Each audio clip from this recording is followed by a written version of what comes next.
Welcome to a clash of giants at the prestigious Amber Tournament. This is Blindfold chess at its absolute peak, with Peter Leko piloting the white pieces against the legendary Peter Svidler. Leko opens with pawn to e4, met by e5, and we get a classic Ruy Lopez on the board. Both players are deep in theory, developing their knights and bishops exactly as the Grandmaster Handbook dictates. White castles and brings the rook to the e-file, preparing to control the center. Black develops the bishop, and after pushing the pawn to b5, kicks the Spanish bishop back. And Leko finds the only move to keep an edge. The bishop drops back to b3. A fantastic, precise retreat. The idea is to support the center.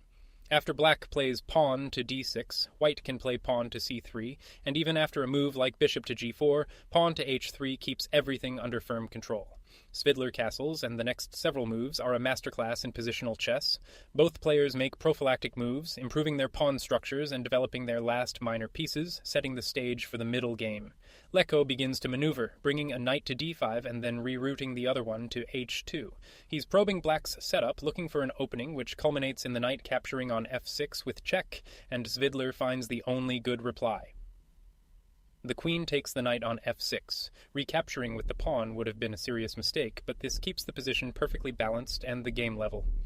Now we enter a complex maneuvering phase. White's knight hops to g4, black's queen shifts to g6.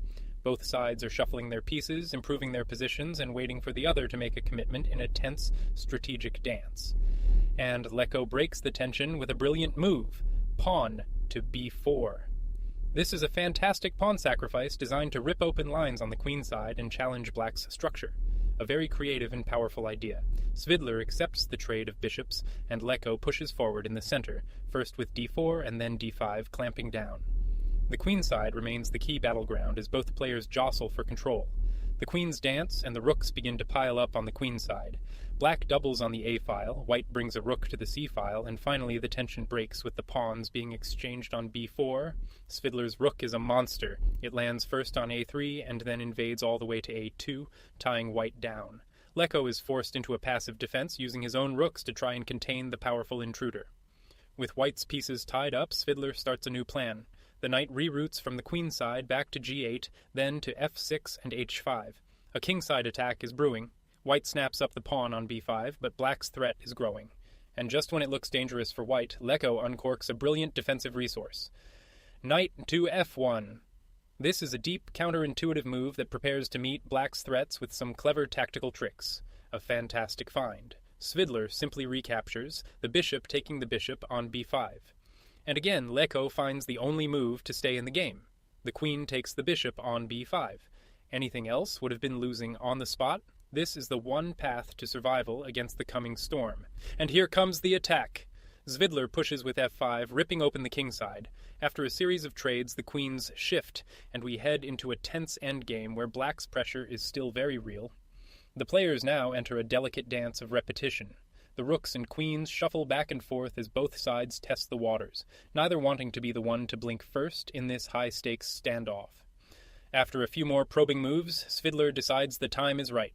He breaks the symmetry with the pawn push to e4, launching the decisive attack, and soon his rook invades to c1.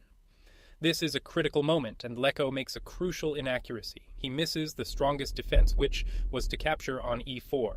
If pawn takes pawn on e4, black recaptures with the queen, check, the queens get traded off, the knight takes back, and after rook to f7, the endgame is very much holdable for white.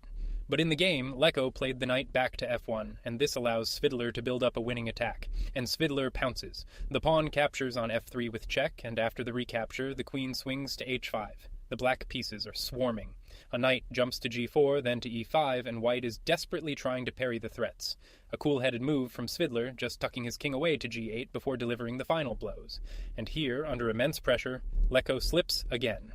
The best defense was a counter-attacking move. Queen to e4 was the try, and after rook to a1, rook to c2, queen to d1, and rook to d2, white is still fighting.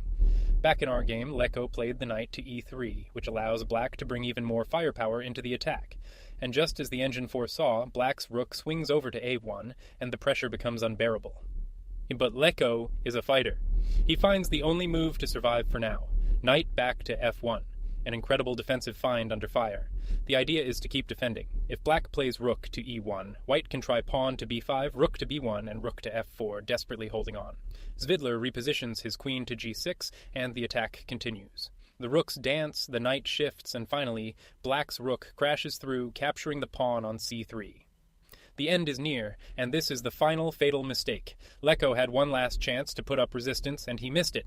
The only move was to bring the rook to the defense. Rook to e2 was necessary. After pawn to h5, queen to e4, king to h7, and queen takes queen on g6 check wins the queen and allows white to fight on. But instead, Leko jumped the knight to f5, and this walks right into a stunning game-ending combination. Boom! Svidler unleashes a brilliant sacrifice. The rook takes the pawn on g3, check. A thunderbolt that smashes open the defenses around the white king. Absolutely stunning. Leko has no choice. The knight is forced to take the rook on g3, but this just opens the door for the rest of black's army to flood in. And here is the unstoppable follow-up. The queen takes the knight on g3 with check. A beautiful, precise move that drags the white king out into the open. The king is forced to step to f1, but this is just jumping from the frying pan into the fire. There is no escape from Svidler's web, and here is the final nail in the coffin. The knight leaps to f3, a devastating double attack, threatening checkmate on h2, and winning the rook. It's all over.